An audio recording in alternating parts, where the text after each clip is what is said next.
Brett McKay here, and welcome to another edition of the Art of Manliness podcast. Now, there have been many books written about courage. About cowardice, however, there's only been one. The author of this lone book on cowardice joins me today to talk about why cowardice, though much ignored, is at least equally important to understand as courage, and how the fear of the former may actually serve as a stronger motivator towards doing daring deeds. His name is Chris Walsh, and his book is Cowardice, A Brief History. Today on the show, Chris explains how a coward can be defined as someone who, because of excessive fear, fails to do what he's supposed to do, and yet how the assumptions behind this definition can be hard to pin down. We discuss why cowardice has been so condemned through time, so much so that in the military it was long considered a crime worthy of execution. We also discuss why the fear of being a coward is so tied into manliness, and why that label constitutes the worst insult you can level at a man. Chris delves in the way that external checks on cowardice, the depersonalization and mechanization of warfare, and the rise of the therapeutic lens on life have diminished the moral heft of cowardice. He then argues that despite this fact, and the way that cultural contempt for cowardice and a personal fear of it can lead to negative effects, it remains an important prod towards doing one's duty and a foundation of moral judgment. And we enter conversation with how we can use the fear of cowardice as a positive motivator in our lives. After the show's over, check out our show notes at aom.is/cowardice.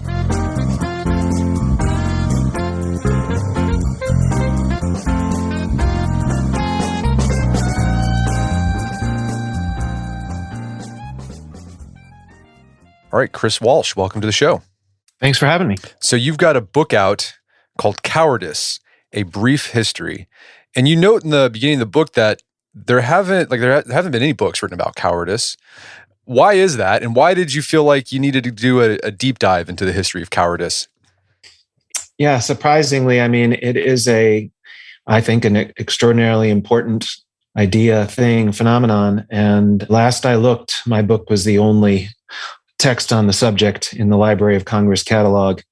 And there's a long history of saying, let's not talk about cowardice, going back to Socrates, Dante, the man who cataloged human sin and baseness, spends very little time on cowards. In fact, he doesn't actually quite put them in hell. As Dante and Virgil get into the lobby of hell, Dante notices this sound and sees just hordes and hordes of ghosts, entities, people racing along, chasing a banner, and says, "Who are those people?" to Virgil. And Virgil says, "Well, those are the cowards. Those are the neutrals, the people who never participated truly in life." And then he says, "Let us not speak of them." And Kierkegaard, who maybe talked about cowardice more than any modern philosopher, also kind of makes short work of it and says that the very term, it's sort of evasive and it's so terrible that we try to talk about it, but we can't. And then when I was actually in the course of writing the dissertation that became the book, I got wind of a man named William Ian Miller, who had written a book about disgust, and he's written some really interesting books. And I wrote a review of his book, The Anatomy of Disgust, and then wrote and asked him, what's he working on now? And he said, Cowardice. And my heart fell, because there I was, a graduate student, and there he was, this eminent writer whom I very much admired, working on my topic. But then he wound up publishing a book called The Mystery of Courage. And in it, he said he tried to write a book about cowardice, but cowardice gave way. That's what it always does. And so in a way, I kind of backed into the topic. I started to write about courage, and then found myself intrigued by the idea of cowardice. Finished the dissertation, abandoned it, ran away from it for 5 years, and then finally went back to it. Well, I think that's interesting. Like, philosophers, they've talked about cowardice, and we'll talk about how they defined it, but they don't want to talk about it. But as you make the case in the book, cowardice often looms larger in our psyche than courage. Yeah, and studies have shown among soldiers, for example, and the kind of quintessential place, and the place that I spend the most time examining the phenomenon of cowardice is in the military context. And it's been often reported that soldiers worry much more about cowardice and about being thought cowardly than they aspire to be courageous or held up as a hero. And what ultimately motivates soldiers is that sort of fear, the fear of being cowardly and the shame that would go with it.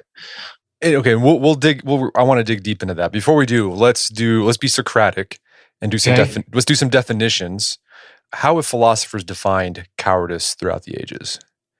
In fuzzy ways, I kind of run through a couple of things in the book that relate to. So, for example, Aristotle talks about there being a kind of spectrum between excessive fear, which characterizes the coward, and excessive confidence, which characterizes somebody who's reckless. And in between, in that golden mean, is somebody who is proceeding courageously. And he talks about, but not kind of explicitly in the Nicomachean Ethics, as I recall, that the coward is failing to do something he's supposed to be doing. And that is an element of the definitions that actually the sort of standard military definition really makes crystal clear. That is that a coward is someone who fails to do something he is supposed to do, fails to do his duty because of excessive fear. And does fear need to be present for there to be cowardice or courage, according to philosophers and according to your definition? Yes, according to my definition, definitely. And in most of the philosophers that I looked at, there's an element of fear. I mean, even to the point where they question sometimes somebody who is fearless. If somebody's not feeling fear and they do some daring feat, it's a fair question to wonder, are they courageous? There are examples of soldiers who just did amazing things and did so with fear. And if they don't have fear, then I guess it's fair to question whether they needed courage to do what they were doing. And that's where I think actually courage can be a slipperier concept and cowardice is not, in part because cowardice makes clear that the matter of duty and the matter of fear always figure in the calculations and in our evaluation of conduct and of character.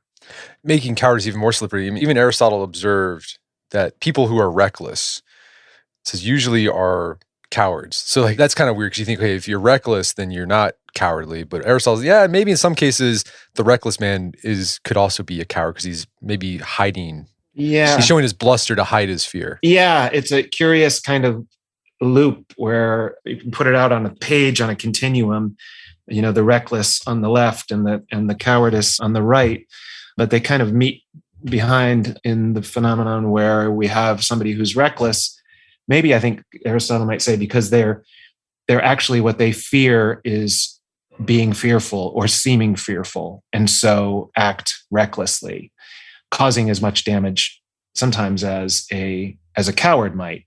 Although Samuel Johnson notes that while those two things seem like in a way equals, if opposite matters, recklessness and cowardice, there's something self-checking about recklessness that, if somebody behaves recklessly, reality will get them. Somebody launches an attack or something, and when they're not supposed to, they'll get shot down, whereas the coward can keep running and spreading fear as he goes. So there's curious wrinkles to trying to dissect the philosophical foundations of this stuff.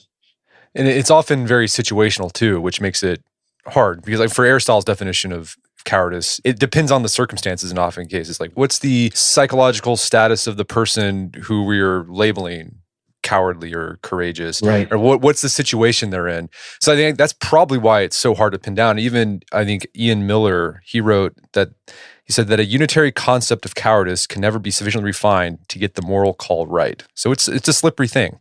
Yeah. But you have a working definition that you use throughout your book. Is a coward is someone who, because of excessive fear, fails to do what he is supposed to do.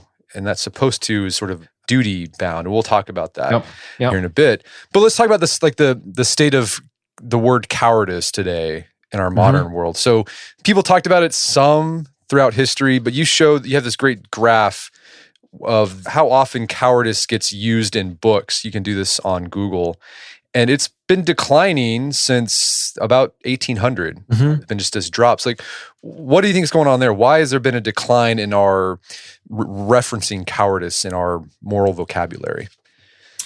I think in part that's a kind of a piece with larger trends in our language and thinking, where we've become less moralistic in the way we judge things, more apt to understand failures of conduct or character as the result of psychological ailments, medical issues, rather than sinfulness or flaws in character. And so that's, I think, general term, a general trend. And cowardice in particular, I think, has been pressed down or displaced by the horrors of modern war, the industrialization of war, and war being its quintessential home, as I said before. It's one thing to talk about cowardice when, men are meeting in combat individually or in small groups or whatever, but when you have giant armies contending against each other from miles away, or nuclear arms in play, it makes cowardice seem less relevant. And so that, coupled with the growth of more of a sort of a psychological mindset that displaces or delays moral judgment, explain it in part. But it's also the case that the graph in this, using this Google Ngram tool, goes pretty steadily down from 1800 to 2001, but then it goes up. And that was, I think, mostly or entirely because of rhetoric after 9/11, when the terrorists were held to be cowards and the idea of cowardice came into play when we were debating what would be the best reaction to the terrorist attack. And it's something I actually, in preparation for this discussion, I Googled it because I hadn't Googled it for a while, and it's kept going up. And I think actually during the Trump administration, it was a kind of key word that came up a lot, and not just relative to war.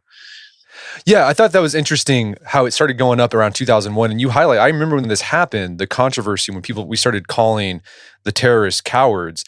And then there was this debate. Famously, this is what got Bill Maher his show Politically Incorrect act. Like he made the case, no, where the terrorists, they weren't cowards. Like they got into a plane and like flew into it. That's not cowardly. And so again, it's that slipperiness of the word. It's a hard, we know it carries moral weight. We want to throw it at people who we don't like. But then there's just well, was what they did cowardly or not? And it causes a lot of debate even still today. Yeah. Yeah. And I think the word coward, as opposed to the word cowardice, has been, especially if you look at the graph, the usage of the word coward has gone way up in the past 20 years.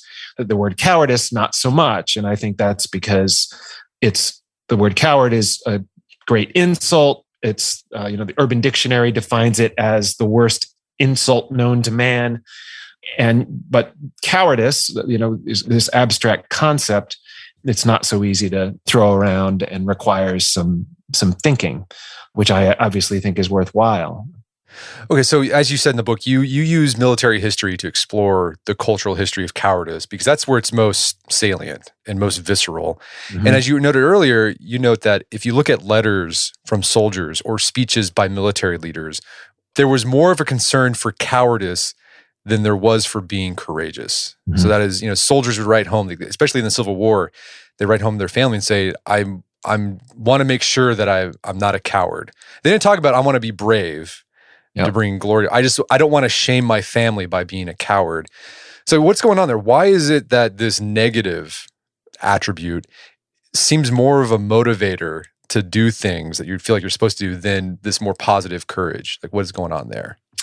Yeah. And I think partly we can look at sort of the evolutionary history. I mean, George Washington actually gets at it.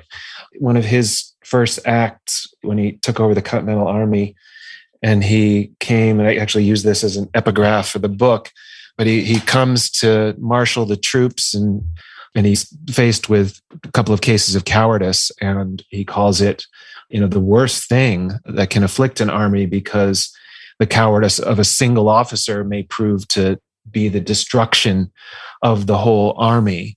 So there's just the danger of the coward and how much harm they can inflict on one's own side. That helps explain why it's so condemned. And I mean, but the evidence is just all over the place. I mean, as you said, in the Civil War, it was especially salient, maybe in part because soldiers were serving with men from their hometowns. stories of their conduct would be published in local newspapers. So James McPherson talks about how common the fear of cowardice was expressed in letters. He also says that that fear is what gave them courage. And so there is a sense in which the worry about cowardice, it's kind of this sort of dark side of duty, of what is going to happen to you if you don't do your duty. And that is, you will be thought a coward. And the people you care about most in war, meaning the people who are your immediate comrades in arms, are going to think ill of you and not trust you. And that is something we just don't want. And human nature not to want to be despised by those closest to us.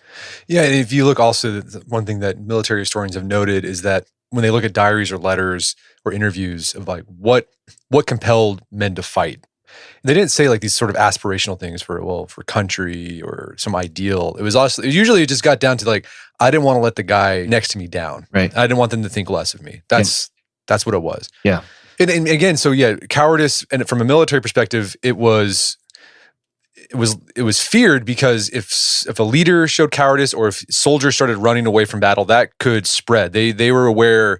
We would call it social contagion today with our idea, but they understood that if people started running, then like it would cause everyone else, like that fear would spread and that would be disastrous. And so they really punished it hard. And since early human history in militaries, the punishment for cowardice has been harsh. Can you walk us through the history of military punishment for cowardice? Sure. Yeah, it could indeed be harsh in ancient times. The Greeks, the Romans, you probably know the term decimation. What it originally meant was the execution of 1/10 of a group of soldiers when that group of soldiers had behaved in a cowardly fashion. And that was often done by, the term is fustuarium, very dramatic, in which the head of the unit would gently touch the accused with a cudgel, and then the other soldiers would then come at him and kill him. And so these soldiers who were doing the punishing were also getting a vivid up-close experience of what could happen to them. Also, going back to ancient times, cowardly soldiers would be dressed up as women. Branding of soldiers has a long history that faded out, at least in the American context, in the Civil War. And also other kinds of humiliation. There's one instance in the Civil War of a bunch of soldiers who had fled battle being put in barrels. And one barrel said, "I skedaddled." Another said, "Coward." Another said, "Deserter," or something like that. And they were just required to stand and rotate in front of their comrades in arms to be shamed. So yeah, a lot of shaming during the Civil War. If you were convicted of cowardice, oftentimes there was a report published in your local newspaper saying what you did. So a lot of humiliation, but like the ultimate was death. Like you could get, it was an executable offense. Like you could die as recent as World War II in the United States. I think there's only one person you talk about. Yeah. You can be executed for showing cowardice. Yeah. Yeah. And certainly in other countries, this happened much more. And in World War I, Great Britain executed 306 soldiers for cowardice or related offenses. The Germans and the Russians executed many, many more in World War II. And yeah, I mean, that's the ultimate penalty. It's gone for the most part out of use. And, we can talk about why the Germans and the Russians and the British might have been slower to relax the punishments. But it's the worst thing a soldier can do, and so is punished accordingly. Well, yeah, let's talk about that, because in the U.S. used the threat of execution as a deterrent for cowardice, because they picked that up from old world militaries. Like George Washington was trained in the British military. He brought that in when he took over the Continental Army. But as you know, there really weren't that many U.S. executions for cowardice during the Revolutionary War. In the Civil War, there were executions for cowardice in America, but oftentimes they were commuted. Like you just did hard labor. And then World War I and World War II, the U.S. didn't execute for cowardice as much as European countries. Like what happened there? Why did the U.S. didn't use execution for cowardice. Yeah. Why did they use it less compared to the European countries? Yeah. In a way, I mean, I think because they didn't have to. That is, well, I'm thinking of actually my dissertation advisor was Saul Bellow, the novelist, and he has a line about, it says something, when I say American, I mean uncorrected by the main history of human suffering. And, the European powers were not only fighting the war, but their, countries were the battlefields, and they didn't have the luxury of being gentle with those they thought were cowardly. And in the States, I think we could be that way. And there are also because of, American consideration for individual difference, maybe being greater than in those other places in some ways. So also another reason that cowardice was so punished was, as there's the social contagion of fear, but it also can invite aggression, right? People have to be trained to fire on somebody, but they find it much easier to fire on somebody whose eyes they can't see. And so somebody fleeing is actually a more inviting target than somebody who's not. And then also the reputation for cowardice on one side can give confidence and momentum to those on the other side. And obviously those are considerations for American soldiers and American military authorities, but I think they were even more important and pressing on the other side of the Atlantic, and not to mention Japan and other places. So. And so the last person that was executed for cowardice in America, was it in World War II, that Private Slovik? Right. That was right. What was it about him, like his case, where they're like, yeah, we're going to make him the only one we're going to execute for cowardice? Yeah. And he was technically was executed for desertion, and he has a hard luck case in all sorts of ways. And he was also not his own best witness. He wrote a defiant note about why he left. And he said, if he has to go out there again, he's going to run away again. And I think a couple of other similar cases were given reprieves. And he was just that one case. There's actually quite an affecting movie about him and his case called The Execution of Private Slovik, with Martin Sheen playing the lead role. Grueling movie that was aired on TV and to great acclaim and very widely seen in the early 70s, as America was trying to figure out how it would get out of Vietnam without feeling cowardly in the process. We're going to take a quick break for a word from our sponsors. And now back to the show. Let's talk about the idea of cowardice and courage in a military context. The most famous book that explores the complexity of courage and cowardice on the battlefield is a book, if you grew up in the United States, you probably read, I think I was in 10th grade when I read this, The Red Badge of Courage by Stephen Crane. What insights about cowardice does Crane extract in that book? Yeah, I mean, it's an amazing book. And it actually, and it is the book that everybody said when I was telling me when I'm writing about cowardice. Oh, you're talking about Red Badge of Courage. Yep, right. I am. Although the book actually never quite mentions that word, but it makes eminently clear that there is this, what Crane calls this eternal debate going on in the youth, in Henry Fleming's mind. He was 17 years old or whatever when he joins, about whether he would run or whether he would prove to be someone of traditional courage. And then he gets his Red Badge of Courage, as you might remember, not in some heroic charge, but in the course of a kind of chaotic retreat where he's trying to talk to a fellow Union soldier who gets agitated with him and smacks him with his rifle butt on the head. But then he's got this kind of what in World War II would be called a $1 million wound. And then when he does charge the enemy later in the book, the depiction of his charge is it's almost identical to the depiction of when he's running away from the enemy. And so Crane kind of, when he was writing the book, he called it a psychological portrait of fear. And I think that's what the book does. It insists on holding at arm's length the traditional ways of judging and depicting battlefield behavior that glorified it, that that evaluated it in moralistic terms. And Crane is kind of not having that. He holds all that stuff at a bit of a distance in the book, and we just kind of experience what this youth is experiencing and hoping for. Well, yeah, what's interesting too, when the kid makes the first retreat, he realizes that no one saw. Yeah. And so he starts he's like, well, it wasn't cowardice. And I think what Crane was trying to get at there is that cowardice and courage, it's a very social virtue. Like it needs an audience for it to really hold moral weight. Yeah. He made his mistakes in the dark, I think, as he puts it. And so he was still a man. That's what he thinks about it. Yeah. And so if anything is that dependent on social perceptions, then how real is it? I think Crane wants us to consider.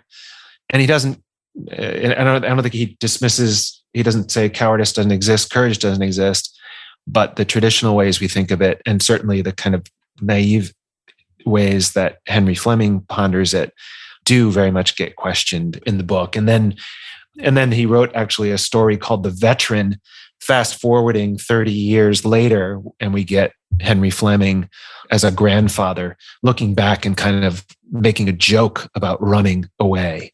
And then actually, if I'm remembering correctly, heroically going into a barn to save some animals and dying in the process. And Crane was certainly celebrating that act, even as his grandson was scandalized by the grandfathers, by Henry's making light of a traditional notion of cowardice. He's kind of a proto-Ernest Hemingway, where kind of Ernest Hemingway got cynical about cowardice. It's like, maybe it's not really a thing. It's just words. Yeah. Yeah. One of those abstract words that means nothing. I'm sure you talked about that when you talked about honor. Right. Yeah. Well, Shakespeare even talked about that. Sure. What is honor? The word. So you mentioned the character in Red Badge of Courage, when he discovered that no one saw him running away, he's like, I'm still a man.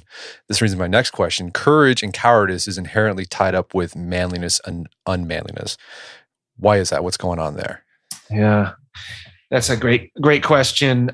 And I mean, I kind of start that inquiry by just thinking about the evolutionary picture again, and why we might be naturally inclined to condemn fearfulness and failures of, born of fearfulness in men more than in women. And one is just like men are bigger than women. And they've done studies of like 10-month-old kids who can, tell that difference and react differently to the physical abilities of a bigger person or figure and a smaller person. So there's without being sort of a determinist about it, evolutionarily speaking, there is a sense in which, because men are on average significantly larger than women, we're more likely to judge them negatively if they show fear. And also men's lives are cheaper, given that eggs are much rarer than sperm. And there are studies of primates, non-human primates, where the males are sentinels in a band and they face greater risks. And if they die, that's too bad, but better that they die than a precious female. So I think that has a little, sort of at the foundation of why it's a masculine, more associated with masculine framework, and then build on that, thousands of years of culture with its own wrinkles in the States. What I think is so fascinating about that, cowardice and courage's connection to manliness and how gendered it is. I feel like us in the modern age, we think we're above that, like we're beyond that. But it's still interesting whenever we want to get a dude to do something. Yep. What do you call him? A chicken. And if you call a woman a coward, like that doesn't have the same sting. Yep. But we know if you call a guy a chicken, that's gonna sting. Yep. Yeah, it's deep. It's funny, we think we're above that, but like there's like some vestiges of that still in our little primal brain, where we know the things that can needle people. Yeah. And again, and culture does affect that. There's an interesting study comparing Southern and Northern college students and their reactions to insult. And the Southern students were more likely to react in a strong way to offenses to their honor. But even in the North, you call a dude a chicken, and that can be a motivator. It can be a motivator, right? Like that's the Back to the Future, right? Marty McFly, right? Call him a chicken, and like that's what needled him. That's what got him to do something he shouldn't have done. Yeah. All right, so let's talk about the intersection of cowardice and duty, because your definition of cowardice is you don't do something out of excessive fear, and that's something you're supposed to do. Militaries enforce punishments of dereliction of duty with death. But this is kind of weird because you're coercing someone to not be cowardly. So do you strip away the moral heft of cowardice by telling someone you have to do this thing? Yeah. I mean, I talk about the paradox of duty, that it is something compulsory, we feel, but it's also something that is performed voluntarily. Duty bound. We are bound to do this duty, and that if we're bound to it, then it sounds like we're being forced to. And it does apply some pressure. I mean, Stephen Crane, in the Red Badge of Courage, Stephen Crane talks about Henry Fleming feeling like he's in a moving box, and that box constrains him. It pushes him back and forth, right? It pushes him to the front towards battle. And if he's in a moving box, he's not responsible for what he is doing. And that theme goes back a long ways. I mean, the idea of the Greek or these ancient phalanxes would put soldiers in groups of I don't even know what the exact number typically would be, something like 64 soldiers in an 8x8 box. And, each one of those soldiers maybe is theoretically free to do what they want, but they are in this phalanx that has a power greater than any one of them and is forcing them to go in certain places. Well, you also talk about like the ancient generals picked up like we got to put the really fearful people in the middle so they don't have a choice. Right. So it's like, are they actually being brave or cowardly? Right. I mean, they're not doing anything. There's no agency involved. Yeah. And that question of does that take away some of the moral heft? Yeah. I mean, I think it does. And I think one of the big critiques of cowardice, and especially in the past century and a half or whatever, is that the forces constraining human beings, and especially soldiers at war, are so great that ideas like courage and cowardice really don't mean anything. We are subject to these greater forces, modernized weaponry and tactics, industrial war, and also, there's been greater understanding of human psychology, where we know that some people are differently configured, right? Simply we're going to naturally be more fearful or less fearful. And so that makes us think, what really is cowardice really relevant? No, yeah, that's what Hemingway, like what he saw in World War I and a lot of that lost generation, that's what caused them to question the whole idea of courage and cowardice. They saw it didn't matter what you did, you were just going to die. Right. And you had no choice. There's nothing involved. There's nothing glorious about it. You just be sitting in a trench and then just a shell hits you from 2 miles away. Right. Yeah. James Jones is great about this stuff too in The Thin Red Line. Yeah, that's something he explores as well. All right, so this paradox of duty makes cowardice even harder, particularly with modern warfare, where there isn't oftentimes any agency involved. You're just kind of, I mean, even you talk about like the threat of a nuclear annihilation. It's like you're in the box. Like you can't escape the box. And so how do you be courageous or a coward in that situation? It makes it even fuzzier. So another argument you make, sort of the decline in our talk about cowardice. So the changing ways of warfare made cowardice a little fuzzy to talk about. It was sort of harder to convict someone for cowardice when they might not have had a choice. There wasn't any moral action or agency going on. But you also talk about in the past, I would say 50, 60 years, there's been what Philip Reef wrote, we are living in an age where the therapeutic has triumphed. How has the triumph of the therapeutic taken some of the moral heft out of cowardice and courage? Yeah. Yeah. I mean, Reef's book is really compelling kind of critique of the phenomenon of the therapeutic. It's not, and especially in the modern age, although when it comes to cowardice, I mean, it's not as if there was some time in primeval era when people thought about these terms in totally in black and white ways. The Iliad, the Old Testament, Aristotle, they all acknowledged that different people were different men, especially were differently constituted. And, the Deuteronomy advises to, keep the faint-hearted men at home rather than sending them to war and tainting the troops in that way.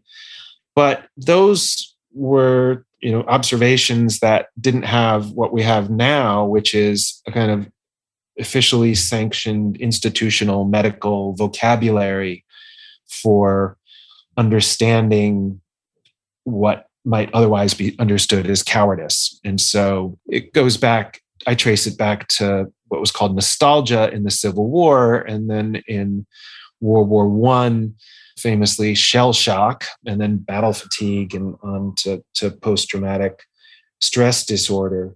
And these are all ways of understanding this transgressive behavior out of fear without judging it and thinking of those behaviors as cause for therapy as opposed to punishment. And I think that certainly has reduced the amount of contempt that we have for cowardice in some cases, and it's reduced the scope of application of the term as well. We simply don't apply it or consider applying it, even as at the same time we've already talked about it. It's still a term that has great power, and nobody, especially no man, likes to be called coward. And there is great stigma still attached to psychological terms like post-traumatic stress, right? Especially among soldiers. And soldiers generally did not want to be known as, a victim of shell shock or of battle fatigue because of the undying stigma attached to those ways of speaking. So it's a complicated, I don't think that the therapeutic has quite triumphed. Reef's son, David Reef, is writing a book, I think it's called The Triumph of the Traumatic. And that, I think, is going to take a similar angle. In the book, I do talk about the excesses of the therapeutic culture, right? The fact that more soldiers applied for a sort of post-traumatic stress diagnosis and attendant benefits after the Vietnam War than actually saw combat. And now the definition of trauma at the heart of post-traumatic stress has become so broad that one need not have experienced trauma firsthand, but just have heard about it to be able to lay claim to being traumatized. And you take that far enough, and cowardice could be displaced completely. We can't expect anybody to do their duty, no matter the fear or the tiny cause for fear, because they have been traumatized or they are predisposed to fear excessively. Yeah, it is like that concept creep that's happened with that word, like trauma or post-traumatic stress disorder. And it's interesting too, you see in some instances where someone who admits, like, I've got this I've been traumatized, and they actually get like praised, right? Like, you're so brave for, admitting you have this problem. Yeah. So it's sort of like a Nietzschean inversion of values. It's like, well, this one thing that would, 100 years ago would look down with contempt. It's like, well, this is actually a good thing. Right. And that just mucks up the whole idea of cowardice and courage even more. Yeah. Yeah. Yeah. And instead of hiding one's weakness, 100 years ago, we thought of weakness, we exhibit it proudly even. And I see, benefits of these, the larger trend. Certainly, I think we've become more humane about a lot of things and about human difference, but it can be, cowardice still has the power to, I think, motivate us in good ways. It's done untold amounts of damage on the sort of global scale when wars have been fought because of, offenses to honor, because of the worries about seeming cowardly. We escalated in Vietnam in part because LBJ was worried about that. Yeah, he'd had dreams where he was being called a coward. Yeah. And that was kind of what shook him. He's like, I got to stay in Vietnam because I can't be a coward. Yep. Right. And then at a smaller scale, people, whatever, violent street corner acts, or just the deep shame that some people feel about their belief that they're being cowardly can lead to violence against themselves, against others. So there's definitely reasons to be critical and skeptical about applying cowardice, but I don't quite want to throw out the term entirely, because I think it does. If we don't have to fulfill a duty because of fear, then I don't know what kind of morality we can really have. It seems that that's a foundation to moral judgment, where we can actually judge some act or based on the questions that the idea of cowardice, rightly understood, makes us ask, which are, what is our duty? What should we do? And why aren't we doing it? And if it's because of fear, is that fear justified, or is it excessive? And I think those are good moral questions that the idea of cowardice keeps in play. Yeah, and I think at the end of the book, you do this. You try to explore what the role of cowardice in just our day-to-day life or moral lives outside of the military. And I think the question you're grappling with, is you're just talking about there, is like, how do you get the benefits of the fear of cowardice? That, as you said, can compel us to do terrible things, go to war, get into fights, do immoral things. I mean, that's oftentimes like, yeah, if you look at when people do something stupid, it's like, I didn't want them to think I was a chicken. Right. But as you said, you don't want to get rid of it completely, because it can be rightly understood. It can be used as a motivator to do good. So have you figured out how to get the benefits of the fear of cowardice without the downsides? I think part of it is just entirely not using the term coward about other people or about yourself, in part because it sheds far more heat than light. It's a great insult, but insult really doesn't do much good, I don't think, in the world. But if we contemplate the concept of cowardice and think about those questions that we've just been talking about, that the concept of cowardice pushes us to ask, given that it's focused on duty and fear. Okay, what is our duty? The Google Ngram for duty goes down from 1800 to the present day as well, like cowardice. And so I think it's something that we can usefully think about more than we do. And then thinking critically about our fears. And there's a lot literature out there about how typically, and Aristotle says it, that we fear the wrong things at the wrong time, and looking at the fears that 2021 Americans have, as opposed to what we fear and what we should fear are two different things, I think. A banal example is fear of flying versus fear of getting in a car. Everybody knows, or most people know, that you're far more likely to die in a car accident than you are in a plane accident. But most people, I think, are a little more fearful of getting in a plane. No, and I think you make this great case I like, that I thought was useful, was when you explore why you didn't do something, whether it was you didn't quit your job, right, and like go after another job that you thought would be better, or you do something morally gray and questionable. Oftentimes we come up with like reasons, like, well, it would be too hard, or it would cause problems, or it would financially hurt my family. You suggest maybe you're just maybe you're acting cowardly, and use that as a brace, like kind of sort of a gut check. for yourself. Instead of like relying on those, sort of self-justifications, maybe say, well, maybe I was being cowardly, and what can I do to change that?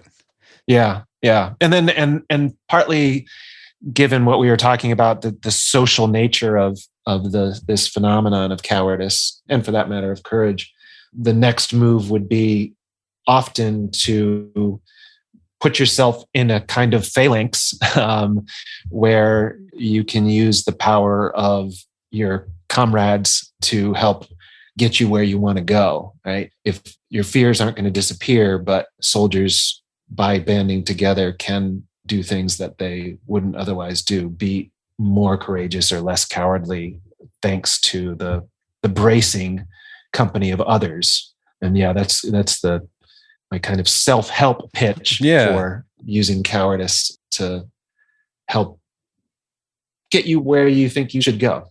Like even Dante had Virgil the entire time he was in purgatory. Right. And Virgil was pretty much there telling him, don't be afraid. Don't be a coward. I mean, he says, I like how you end this in the book, talking about how Dante saw the inscription over the gates of hell, abandon all hope, ye who enter here. And he hesitates. And then he tells Virgil, this is just really hard. I don't understand. This is scary. But Virgil says, you need to go through this. And Virgil tells him, here you must put all cowardice to death. And that braced Dante for this thing that he did. And he was able to get to paradise because he put cowardice to death. Yeah. Yeah. And that's his spiritual journey. And I think it applies in other realms of life as well, in love and friendship, asking those questions and of yourself. What should I do? Why am I afraid of doing it? Can be a useful thing. Well, Chris, this has been a great conversation. Where can people go to learn more about the book and your work? One of the things I'm especially cowardly about is social media. I think that's brave. I'm going to... So I don't have much of a presence online, but I'm glad to respond to emails. I'm at Boston University at cwalsh at bu.edu, CWALSH at bu.edu. And I've written about cowardice in sort of international affairs for the magazine Foreign Affairs, and about cowardice in academia for the Times Higher Education, and a few other things that people might be interested in looking at. And I'd be glad to hear from anybody. Fantastic. Well, Chris Walsh, thanks for your time. It's been a pleasure. Thank you, Brett. Really appreciate it. My guest today was Chris Walsh. He's the author of the book Cowardice, A Brief History. It's available on Amazon.com and bookstores everywhere. Make sure to check out our show notes at aom.is/cowardice, where you can find links to resources where you can delve deeper into this topic.